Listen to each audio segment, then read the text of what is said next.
we have a client who's very loud and expressive. And usually if he says, oh my God, no way, cut that clip. We want, because if someone's scrolling and then everyone's talking and it's boring or whatever, and then you see someone jumping up, falling out of their chair, it's like, wait, what did they just hear? I want to hear it too. So good So that visual. can be the exception then. If that's a filler, but it's a dramatic filler, so it works then. Yes, yes.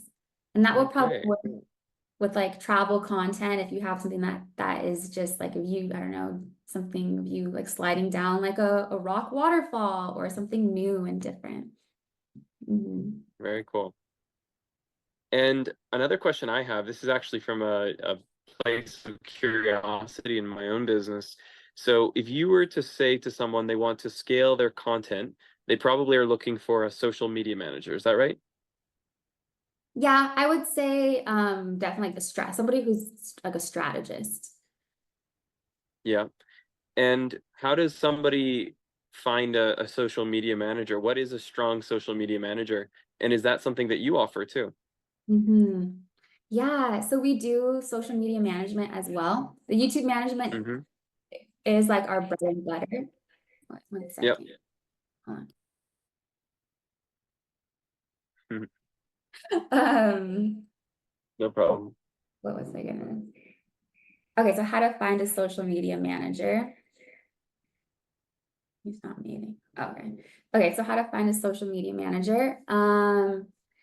It's so I would say probably find first a budget, figure out what you want your budget to be. And then second, ask around with other content creators or business owners that may be within your circle, friends, family, past colleagues. And then when it comes to the strategy part, say you have a couple candidates to interview, you want to ask them what their experience is with data. Because data is a big, ugly, hairy monster that a lot of people don't want to look at. It's just like looking at your bank Mm. account. Like, I don't know. I just swipe my card and pray that it goes through. But looking at your data can actually be very insightful. Like numbers aren't fun, they're not sexy, but once you realize that they could be tied to dollar signs in the future, then it's something that you may want to look at. So a social media manager that has an extensive data background, knowing that they may look at for key performance indicators, your engagement rate is huge. Because despite your number of followers and despite how many views you're getting, you want your engagement rate to be high because those are the people that can turn into customers, or they're the ones that actually, they're not silent watchers. They like, they share with their friends, they subscribe, they comment, and they get in fights in the comment section because they want to prove a point in a good way. Yeah. Engagement is a big one. But data, and then also someone so data, you have people that are into data, they're into numbers and stuff, but then you also want someone, and this is rare, so it's rare to find this in a social media manager, someone who's also charismatic and likes people, who loves people, because they're not just going to see your followers as numbers and people to sell to, but they're going to see like their heart and actually look to create content that really serves their needs and want to create content with empathy. Does Mm. And that's really, really helpful. And does your social media manager ever go in and edit, or are they just doing reviews of editors' work? so we have editors too. So part of our packages, we have like where we just cut up the clips of what maybe our client's in-house editor did and title them and stuff like that. And then we also have editors on our team and they work with the social media managers and then I approve everything. So we do have like some special Mm. space reserved for where I work with people directly. And that's because it takes my time. It takes basically all my time. And so that's really what I do is I strategize for them every single day on how to reach their goals, whether it's a big campaign like a Black Friday campaign coming out or book sale or increasing their engagement. We had a large content creator come to us and he said like, all my audience is male. But I realized once they moved to male, like they stopped buying my products and they stopped sharing with their friends. And so he's like, I want my audience to be more balanced, like 50-50. So that we weren't necessarily growing his audience, but we were shifting the content slowly to start appealing to more women and men. Interesting. Very cool. Thank you. Mm-hmm. Of course. Any other Guys, questions? does anyone have any questions? You can ask it here. You can type it in the comments. Otherwise, I'm going to be the one asking more questions. I have so much to ask you, Rebecca. And don't be shy. If there's something on your heart right now that you're kind of feeling and you've been wondering it for a while, go and feel free to ask, because this is the time to do so. I can ask one. Hey, Bodhi. How do you go about looking for those pain points and fears of people? Like, I can make them up till the cows come home in my own head, but where do you get the concrete of that from? Yes, I would say if you don't, if say you haven't been posting at all, so you don't have any data on like YouTube Creator Studio or Facebook like Meta Studio, and you're just jumping in, what I would do is I would look at other content creators who are doing similar things, who are doing things I want, who are where I would want to be. So you may find a larger creator. It's like, oh, like this guy, he does reviews of homemade ice cream. And that's specific, like his audience would be my audience. I look in their comment section and I look to see what questions people are asking them. I look at his top performing videos to see like, okay, his reviews of 10 different vanilla ice creams, that did well. And he just posted it 2 weeks ago. I'm going to do a video like that. His audience, my future audience must love vanilla ice cream. So kind of looking at other content creators, seeing what they're doing, and then molding that into your strategy. And that may be your new audience, and you gather data from others, that becomes your new audience for maybe 3 months or your next 25 videos. And then as you start posting, you'll get more data based off of what people are liking and what they're not liking.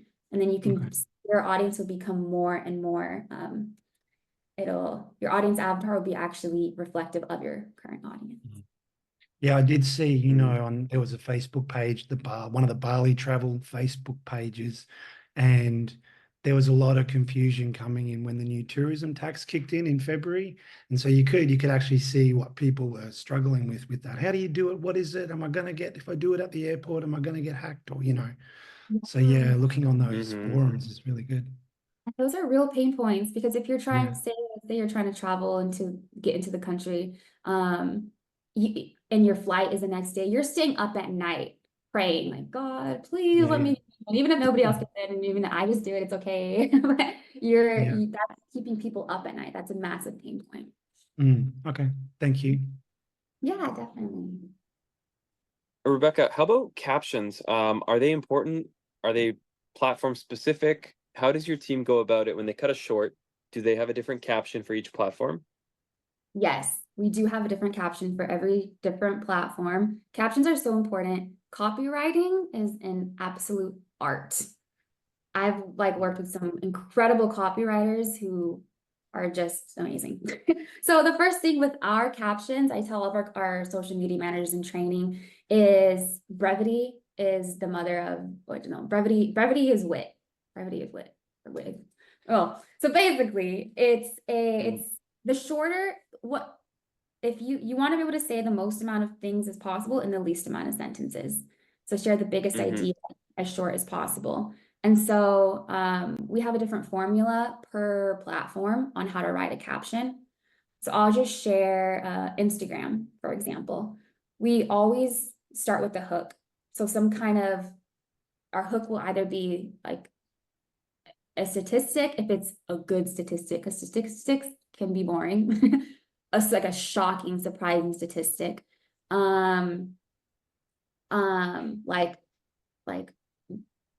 3 in 4 Black men die from preventative diseases. Boom. Like we've used something like that with our health and wellness, like content creators. So some type of hook, even a question, asking them a question could be the hook if it's a surprising enough question. And then we go into the body. So we always want to provide value on Instagram. Because say somebody doesn't watch the full video, we want them to still get the value from the video if they only read the caption. And so that may look like 3 bullet points of the video. I don't want to say summarize, but like the main points that you can't live without. And then we always have a call to action. All of our content creators have products or other videos to watch or something like that. And even like if you're brand new to content creation, you still have a call to action that may be to check out another video or let me know what you thought about this specific thing. You always want to tell them what to do, what to do next. And you only want to give one call to action. You don't want to say, click the link in my bio to watch my videos and then leave any questions you have down below. We only do one because more than one we found to be distracting and people don't end up doing anything anyways. And your call to action is only in writing, or is it also in the video itself?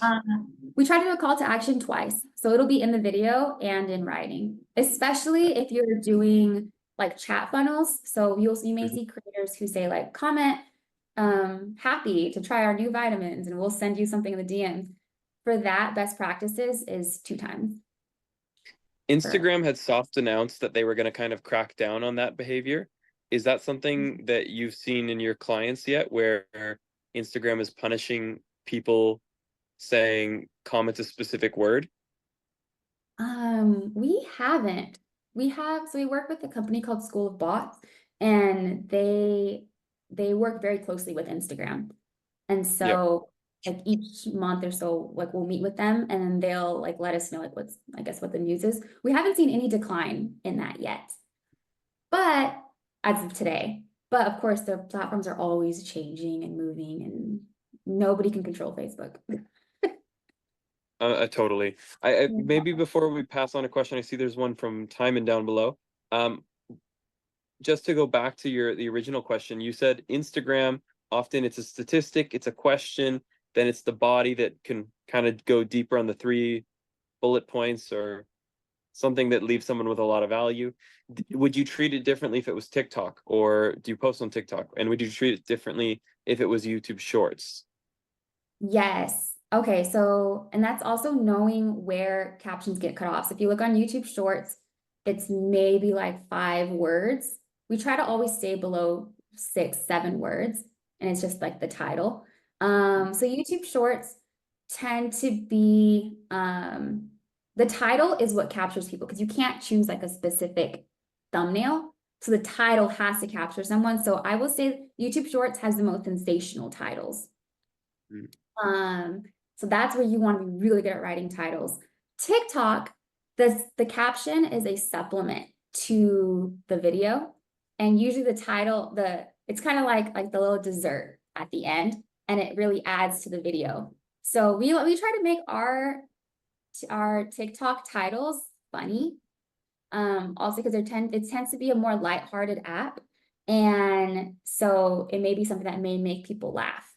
Or it may even be a question to get people thinking or to start discussing stuff in the comment section.